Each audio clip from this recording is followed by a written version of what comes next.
welcome to the final seminar in our CHASM seminar series this year. It's lovely to have you all here again, and it's wonderful to welcome more international speakers from Canada again this time. So we've had our last speakers were from Canada, so there's a common theme here. A very warm welcome to Cameron Graham, to Darlene Himick, and to Pier-Luc Nappert.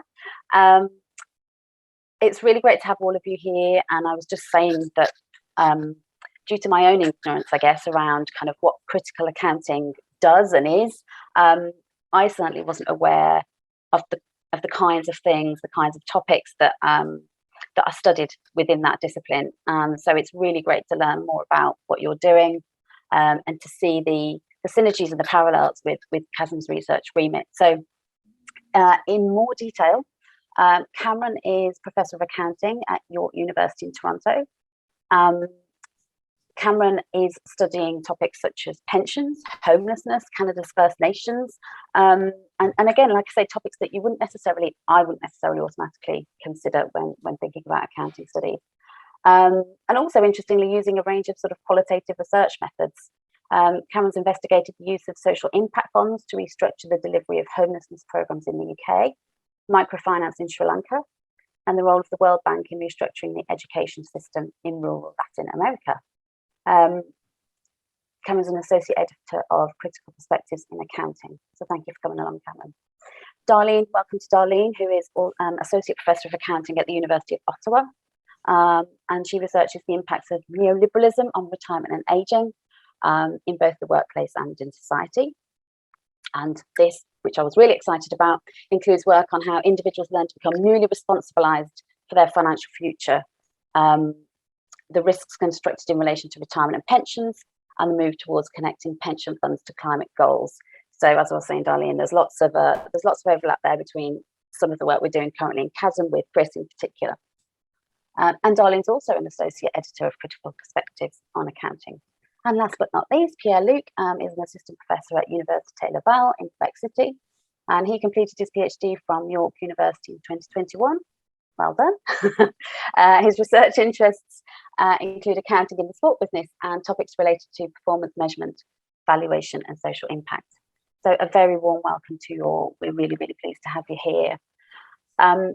If it's okay with you guys, I will stop there and I will hand over. And as I say, we've got about sort of half an hour, 35 minutes.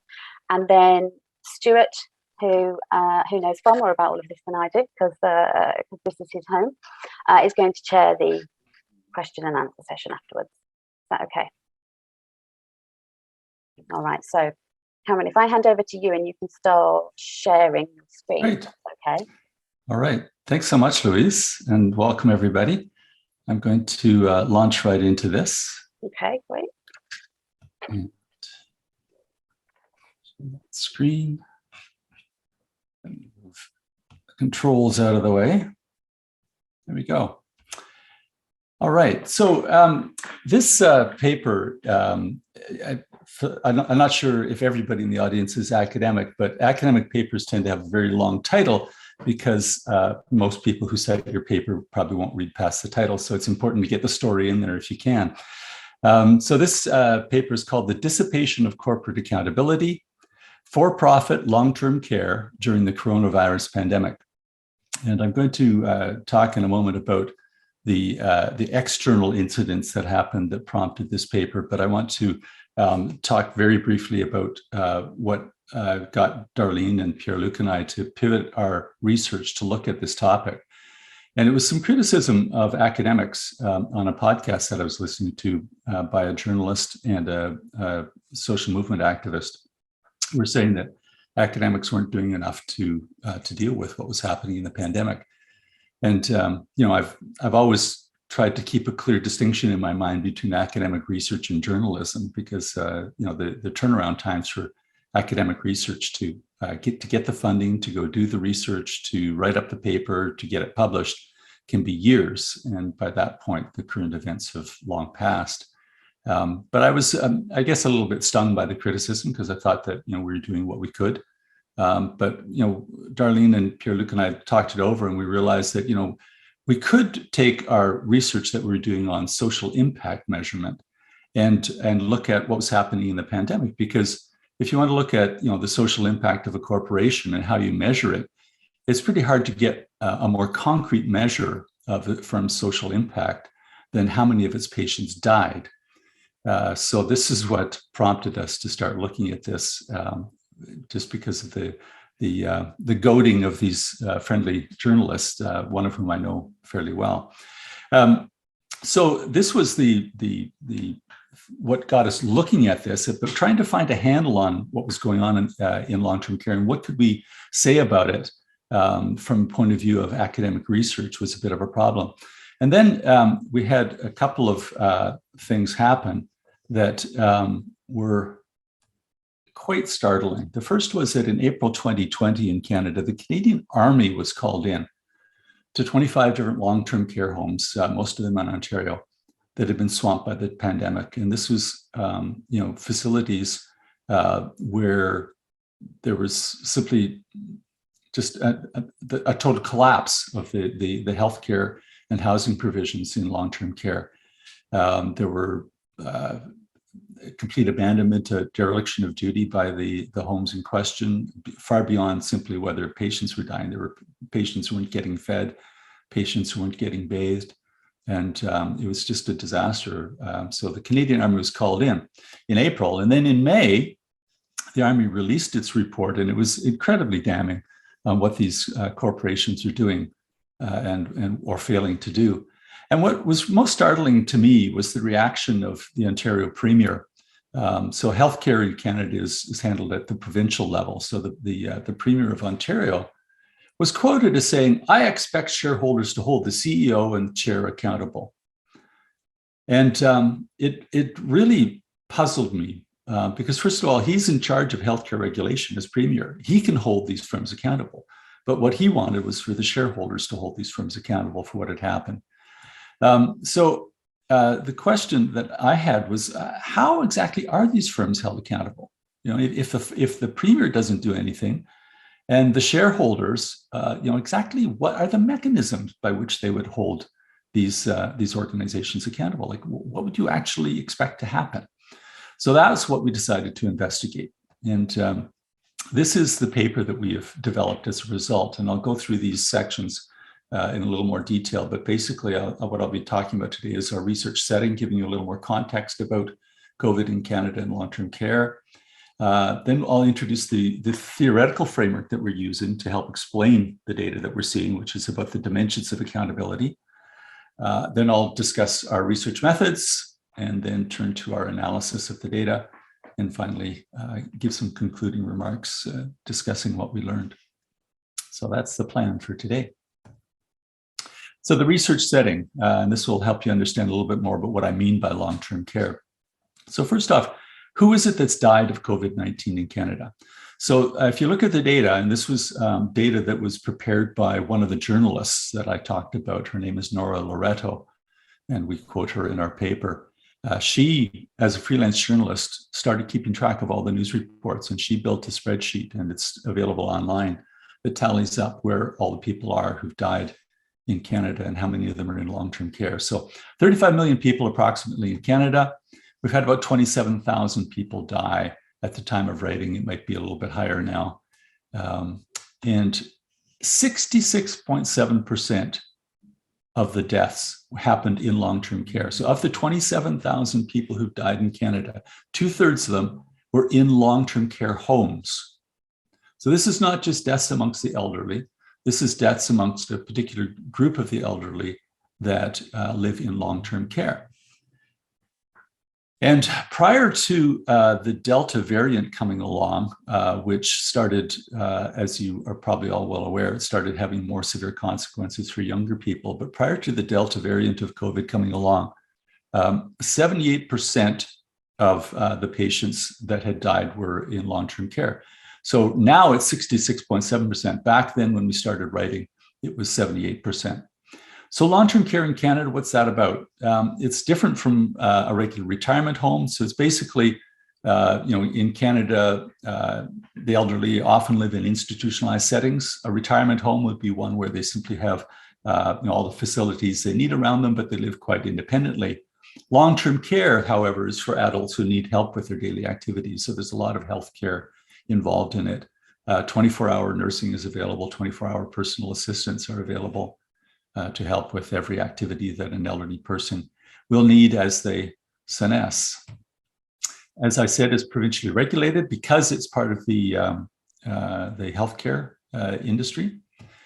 And in Ontario, here's what the field looks like. There's 626 homes in Ontario. 57% of those are private for-profit homes. So there's 78,800 beds in total in the 626 homes. And there's 37,000 people on the wait list. So you don't have to be a market economist to realize the significance of this. There's basically an insatiable demand for these beds because there are so many people on the wait list. And that's just the people who've bothered to put their names on the wait list. There are many people who would look at that wait list and not put their name on it because they would know there's no chance of getting in. So there's huge demand, and there's restricted supply because it's regulated. Public health care pays for all the personal and medical care aspects of this. So if you've got a for-profit home, then what you're charging for is the housing and the meals. Everything else is paid for by the provincial government. And it's actually not allowed under the regulation for the for-profit corporations to mark up any of the services that are paid for by the public sector. So those are provided at cost or billed straight to the provincial government. And the profit has to come from a couple of different things. It has to come from, upcharging these people, getting them to, in the same way that, when you go to the fast food restaurant, they'll ask you if you want a large soda to go with it or fries with that. They will always try to upsell you. Same thing in for-profit long-term care. Would you like to book a hair appointment for tomorrow? That's one of the ways in which they make their money. The other is through the fact that they're sitting on all this property. So it's very much a property development industry as well as a healthcare industry. There are three large public operators. They're called Sienna, Chartwell, and Extendicare. These are the publicly traded ones. There's a lot of for-profit organizations that run long-term care in Ontario, but they're not publicly traded. So these are the largest operators and the ones with the most readily available data. What's interesting is that there's also real estate investment trusts and US hedge funds that have moved into the Canadian marketplace for long-term care because they see this huge waiting list. It's an industry in which you literally cannot fail, as we'll find out. So here's the damning statistic, and this is taken from healthcare studies, and it is the fact that residents on a per capita basis, residents in for-profit long-term care are 10 times more likely to die of COVID than a patient who's in a non-profit long-term care home. So long-term care homes, some of them are obviously operated by nonprofits, some of them are operated by municipalities, just a public sector provision of the service. But if you're in one of those 57% of the homes that are for-profit, you are 10 times more likely to die of COVID than if you'd gone into one of the other ones. So this is not, one of the worries that we had when we looked at this was, maybe the fact that there's so many people dying in long-term care is simply that they're elderly. And maybe the fact that there's so many dying in for-profit long-term care is simply because most of the homes are for-profit. But the healthcare research has proven that it's actually something going wrong in the for-profit model. So let's take a look at this framework that we have adopted in order to try to understand what's going on. And it's called the Dimensions of Accountability. And this is taken from a paper by Brandsma and Schillemans, published in 2013. And this is their graphic. I decided not to try to improve upon it because when I looked at it and thought, well, how am I actually going to draw that better? As messy as it is, I wasn't sure that I was really the person to improve on it with my skill set. So I've left it as is. So the first dimension of this, it's a 2 by 2 by 2. The first dimension of this is the role of information. So if you want accountability to happen, the way that accountability happens and whether accountability happens depends first and foremost on the information that's available. And so the accountability cube just labels that access little or much information. And when Darlene and Pier-Luc and I were thinking about it, we thought we need to think a little bit more clearly about this based on what we know about accounting. So we decided to look at the fact that it's not just about the quantity of information, which is what that axis seems to describe, little or much, but also about whether the information is timely, and also, of course, what the content of the information is. Because if you've got lots of timely information about stuff that's not important, you really haven't got good information. And we also, in our paper, we talk about the limitations of providing information, because there's a myth in a lot of accounting research, and certainly in accounting regulation, that transparency is really all that it takes for accountability to happen. But we know full well from politics in the UK with Boris Johnson, in Ontario with Doug Ford, in the United States with Donald Trump, people are doing things in plain sight and not being held accountable for it. And you see the same thing happening in the corporate sector more and more as well. So the idea that if people only knew what was going on, then the behaviors would change is a myth. There's also the problem of the ontology of the corporation, because the corporation is something that we've used the word slippery here. It's extremely hard to pin down what exactly the corporation is, because it's really a collection of laws and rights. It's in the States, they've decided that it's a person so that corporations can make donations to political campaigns, but I don't think anybody really believes corporations are actual persons. It's just a convenience to help tilt the playing field in the political sphere in the States. But what is a corporation? Is it the people that work there? Is it the legal entity? I mean, it's certainly got to involve the legal entity, but does a legal entity exist from the people who repeatedly instantiate the corporation every day through their actions? So there's a lot of questions about what exactly a corporation is. If you want to hold a corporation to account, you have to think about that sort of thing. And since our paper is about holding long-term care corporations to account, that matters a lot to us in this paper. The second dimension on the right there is the discussions that happen between the entity that's being held to account and the person that is holding them to account, or the party that's holding them to account. In the paper, we talk about the accountor and the accountee. By that, we mean the accountor is the person providing the account. So they're in this case, the corporation providing the account to other people. The accountee is whoever is holding that, who's receiving that report and holding the people to account. So what can we think about when we think about these intense discussions? Obviously, intensity depends on the frequency of the meetings. If you only meet every 5 years, it's hard to say that you held intense discussions. But also, if you met every day with somebody, but let them get away with it, those aren't intense discussions. So what exactly has to happen for an intense discussion to take place? And so we thought about how actively the participants engaged in the conversation. If it's just a passive monologue in Bond villain style, that's not active engagement. And also, are the people who are there to hold the corporation to account actually able to assert their demands? I don't know if anybody recently saw the AGM of Bayern Munich, and the fans who are stakeholders in the organization loudly condemning the club for its sponsorship deal with a Qatar corporation. And the meeting, they were able to present their demands. It was pretty intense. There's no question about that. But the chair of Bayern Munich simply shut down the annual general meeting, and that was the end of it. So it's not just about active engagement and the ability to present your demands, but which stakeholders are listened to. So the stakeholders that are listened to in corporate accounting are the shareholders of the corporation, and everybody else is an afterthought.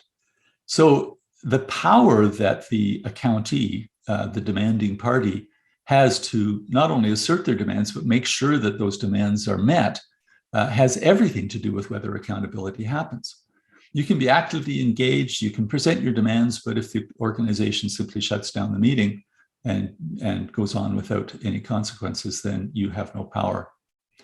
So one of the things that we brought into this discussion in our paper was this notion of dialogic accounting. And I haven't presented the graphic here, I don't think. I haven't presented the graphic here, but in the paper, we show a diagram from the Bebbington et al. Paper that really explodes, almost literally explodes, all the dimensions of accountability that could be enriched through a process of accountability that was focused on a dialogue between the parties as opposed to a monologue. And in corporate accounting, of course, what we got is mainly a monologue, the release of the annual reports, and out they go into the accounting world and the finance world, and that's the end of it. The third dimension has to do with consequences, right? So we're looking at the idea that these consequences can be in two forms. There can be the explicit consequences that we talk about, which, those external ones, like say a jail sentence or something. But then there's also the idea that these consequences are often internalized by people, right? So why do I teach the way that I do? Well, to a certain extent, because there's teaching evaluations, and I begin to think, well, what's going to affect those teaching evaluations? Should I try something else? Should I try something different to improve the reports that I get back from my students on how well the class went? So I internalize those consequences before they even happen.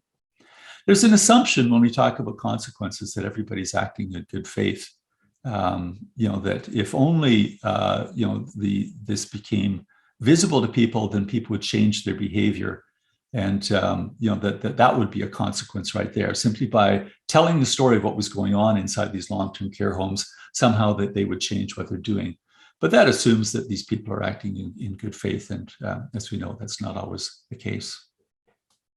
There needs to be an aspect of punishment. What that punishment should be is certainly open for debate, but if there's no punishment related to consequences, it's hard to say that the consequences are indeed consequential.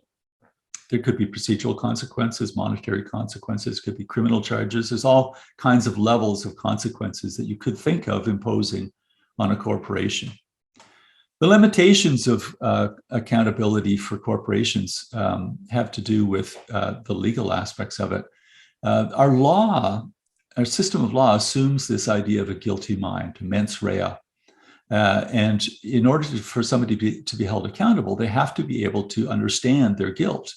And we do this to protect the vulnerable in our society. Obviously, a person who has severe mental illness may not be able to understand what they were doing, and therefore can't actually understand that they're guilty or responsible. Corporations, not being real persons, it's hard to say that they've got any kind of an awareness of what they're doing. How do you actually prove that the corporation understood its guilt? Like, what are you looking at? This is actually a very practical question. What do you look for in order to understand whether the corporation is an entity that can be held accountable? There's also the problem of scapegoating, of course, because as we know from countless exercises of accountability with large organizations like the military or the police or corporations, oftentimes one individual gets hung out to dry. Oh, this is really terrible what happened in this long-term care home. So many people dying. We've fired the nurse who was responsible for that.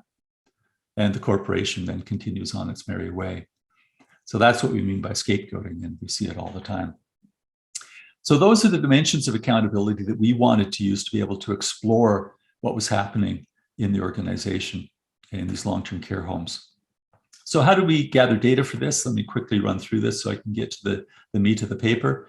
We looked at the industry context to make sure we understood it. We wanted to identify the major operators, which we did. I listed them for you. We looked at healthcare reporting. So all on the healthcare side of things in Ontario, all the healthcare reports for long-term care homes are publicly available on a website. So that made things easy. And we also looked at these reports that had been produced by the Canadian Armed Forces. And there was another report that I didn't mention, which was produced by the Auditor General of Ontario. And you talk about the power of the person trying to hold somebody to account. The Auditor General is about as powerful as you can get in Ontario. The Auditor General just recently released a new report on a separate topic, and the Premier was quoted as saying that he didn't think the Auditor General had her facts right. So, it's so easy for politicians who face no consequences to dismiss these inconvenient truths. And it's not something that happens just in politics. We see it in the corporate sector as well. We looked at financial reporting. We're, as accounting scholars, well familiar with this. One of the things we paid attention to is the actual earnings conference calls, the presentations that these corporations made to the analysts. One of the things we wanted to know was, when you got this opportunity for the financial analysts to hold the CEO and the CFO to account, do they actually even talk about these healthcare problems in long-term care? Short answer, no. And we looked at media coverage of long-term care in COVID and at healthcare research on COVID, specifically healthcare research in Canada, so we could understand what was happening here. So that's the body of data that we looked at for our report. So I'm just going to jump straight into the data analysis. The thing that we have to remember is that we were doing this live, right? The pandemic was going on and the data was constantly changing. So we were having to constantly reevaluate our understanding of the data.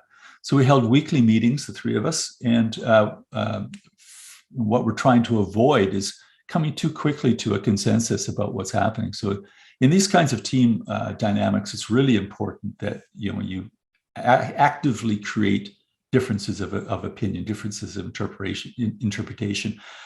Somebody has to try out a different way of looking at it and play it off against the other two. Otherwise, you quickly develop groupthink. And that's simply a function of working as a team. We constantly were reevaluating the data, constantly pushing back on the theoretical framework that we were using to try to see whether it really fit, whether it really helped. And that allowed us to come to some sort of a framework that we found was quite useful for looking at the data. So I'm going to present two slides here. One has to do with the healthcare sphere, and the other has to do with the finance sphere, because that's really the two things we're trying to compare. These are the most heavily institutionalized ways that we have of holding long-term care organizations to account. So in the healthcare sphere, what was the information? Remember, there's these three dimensions of accountability. So the role of information, back in the cost-cutting days of the Ford government, and prior to the Ford government even, they eliminated these comprehensive and surprise inspections. And they decided, well, we're just going to it's going to be management by exception. So basically, until there's a complaint, nobody goes to investigate. Despite the fact that it's all very reactive, we found those reports to be filled with all kinds of interesting information that we thought was quite salient to the issues that we were looking at. What's the role of discussions? Well, this is where it's interesting, right? Because it's incredibly intense, because the inspectors have the legal authority to walk straight into the home and demand information in a way that a family member could never do, right? The family can scrutinize what's happening to their individual parent or grandparent in the home, but they can't look at anything systemic, and they don't have access to any confidential information. The healthcare inspectors can walk right in. So they are able to march right in and gather whatever information that they want. And we regard this. Cam, you've just muted yourself.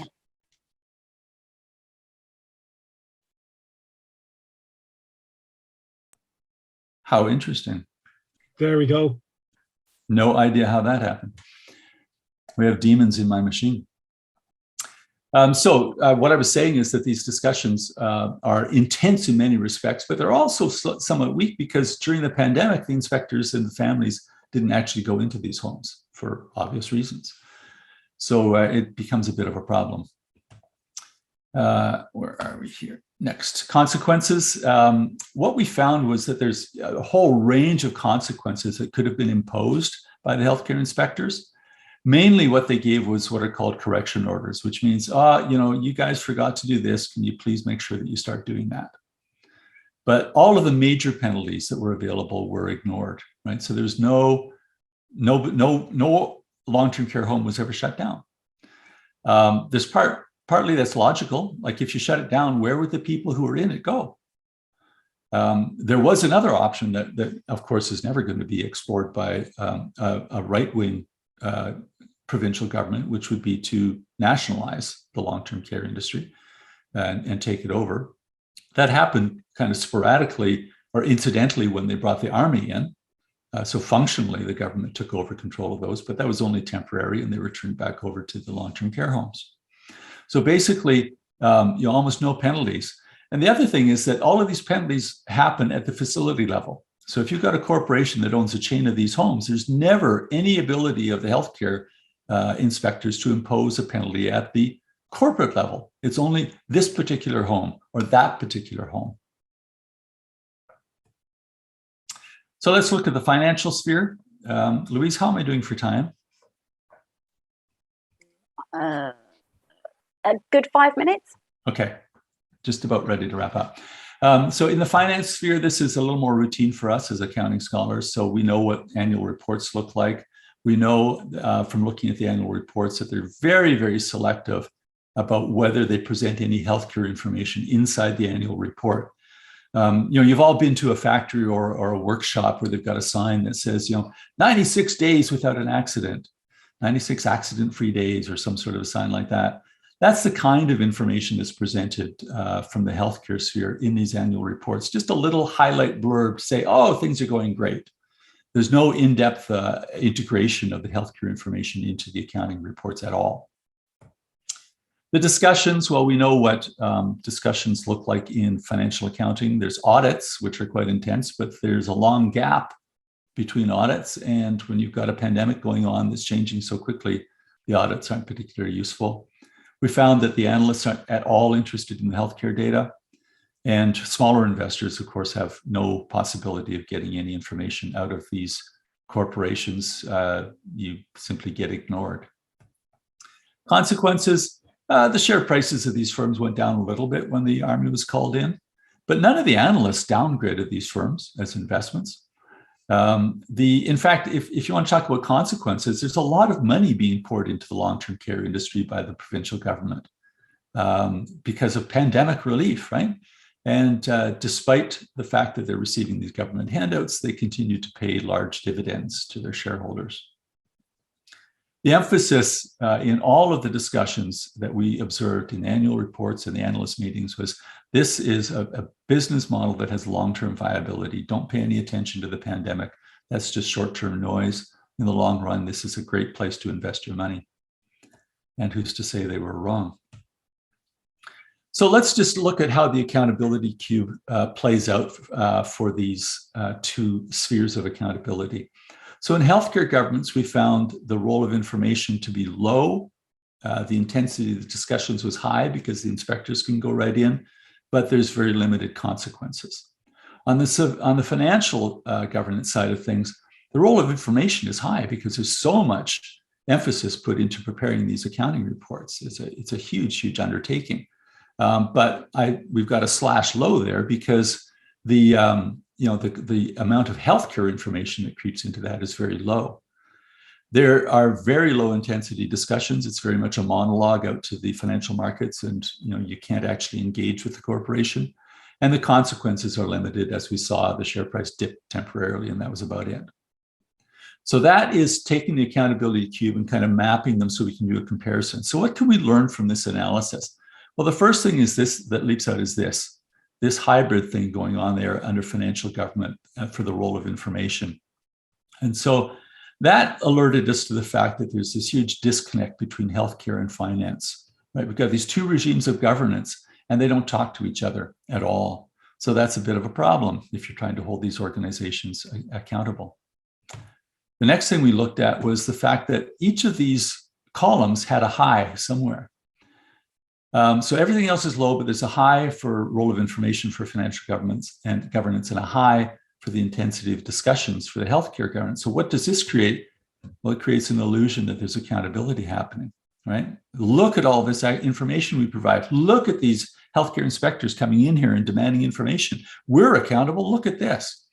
And of course, it just doesn't play out because of what happens in this bottom row, severity and likelihood of consequences, right? There are no consequences for these firms. And just to update you on what's happened recently, the provincial government actually retroactively passed a law indemnifying long-term care homes from any civil liability.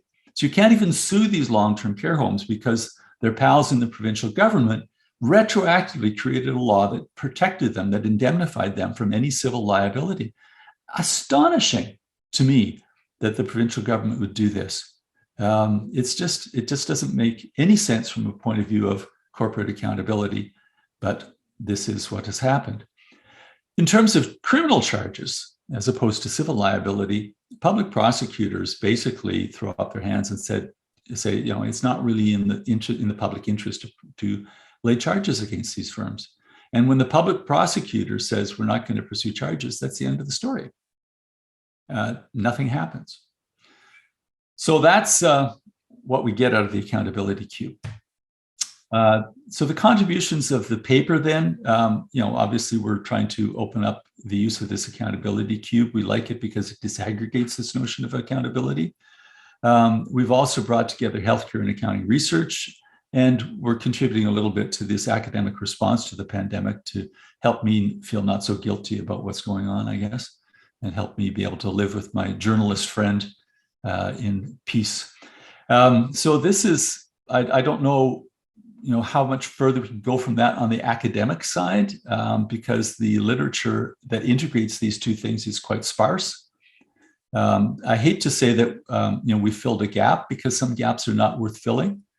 But in this case, I think it is an important topic that deserves further exploration. Lastly, I just want to talk about some practical recommendations that we think come out of this. The first is that there needs to be a link developed between healthcare regulation and financial regulation because of this disconnect between the two. So what would that look like?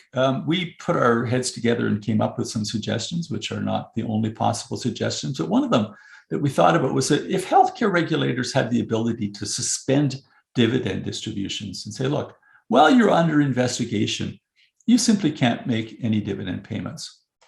And if that's all that the healthcare regulators had to play, it would mean that the financial regulation side of things would have to start paying attention because it would affect very much the financial outflows from the corporation.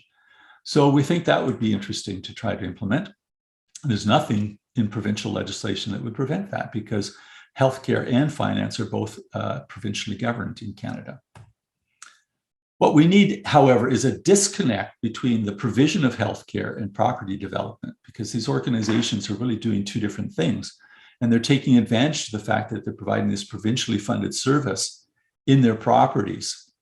And a large portion of their profits comes from the fact that they're sitting in all this property. This is why real estate investment trusts are interested in this industry. So a simple suggestion, and we're not the only ones to suggest this, but it's an important one, is that there should be an arm's length between the firm that develops the property and provides the housing and the firm that provides the healthcare. The healthcare could even be a nonprofit organization working on the premises. So that seems to be a fairly straightforward recommendation that should be pursued. And that is all I got for you. I'm going to stop sharing and open it up to questions. And I'm going to encourage Darlene and Pier-Luc to jump in too. Thanks so much, Cameron. I'm going to hand over to Stuart in a moment to chair this session. But just before that, if I may, I just want to say thank you for presenting that in a way that was, you know, utterly understandable and comprehensible to a non-specialist audience, I would say. I am so happy to hear that. And there are so many things in there that I think we can learn from. My brain's already going in terms of what kind of concepts and frameworks that you've used there that could be applied to non-accounting research. Certainly, there's lots of things that we're doing at the moment where a lot of this would be so useful. So wonderful, thank you, Stuart. Over to you.